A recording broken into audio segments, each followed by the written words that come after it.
Hi, everybody, and welcome to the PD module on effective supervision and evaluation. I'm Maccabee Avishur, and I serve as a mentor and U-Lead for Prisma, as well as the academic dean and principal at Heichal HaTorah, which is a yeshiva high school in New Jersey. So a note about this video. The goal of the video is to give a brief introduction to shared language I'm hoping we'll use going forward, and I hope that you'll find the framing and the explanation useful. In this module, we'll talk about the meaning of supervision for growth and how to implement that in a school with practical examples.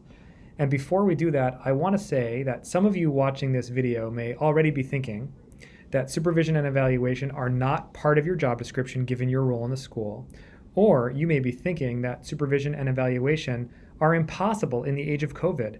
How can I possibly observe teachers in their classes and give them constructive feedback when we are all just trying to keep our heads above water? So you'll see that what I'm promoting here is a culture of growth across the school through observation that can and perhaps should include all of you, no matter what your role in the school, and that now, even in the age of COVID, is as good a time as any, perhaps the best time, to provide observation and support. So let's lay out our objectives for the week. First, we'll define supervision for growth and give examples of practices that exemplify this model. Within this, we'll distinguish between what leads to learning for growth and what leads to defensiveness and stagnation. Then we'll reflect on creating a culture that will facilitate successful supervisory practices that help teachers achieve their goals. We'll create a vision of supervision in which you'll describe your vision for what supervision will look like in your school as you do it, and what you hope it will accomplish. As a part of this, you may choose to describe how your supervision will be evaluated as part of a hierarchical system, and I'll talk about more about that later. Then we'll examine how to develop growth goals for use in the supervision process, and then create personal growth goals. And we'll practice creating a supervision action plan that lays out how you'll work with teachers based on their goals and the frameworks. So let's define our terms here. Supervision for growth is a model of classroom supervision that is a partnership between the administrator or leader and the faculty, whose goal is to help the faculty member improve his practice.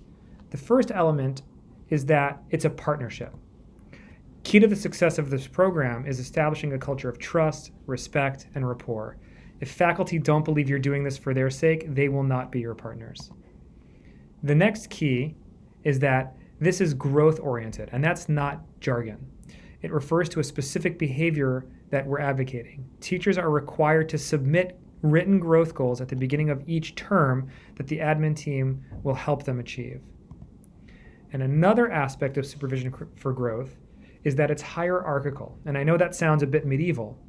So Dr. Robert Marzano coined this phrase in relation to teacher supervision. The basic premise is this: just as the CEO of a company is ultimately responsible for the performance and output of even the lowliest workers on the assembly line, so too are heads of school evaluated on the extent to which they produce specific results in the actions of their school leaders.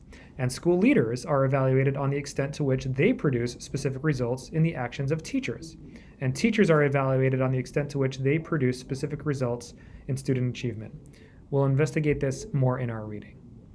And the last point I'll make is that it may seem insane to be engaging in classroom observation or to be thinking about supervision and evaluation in this climate.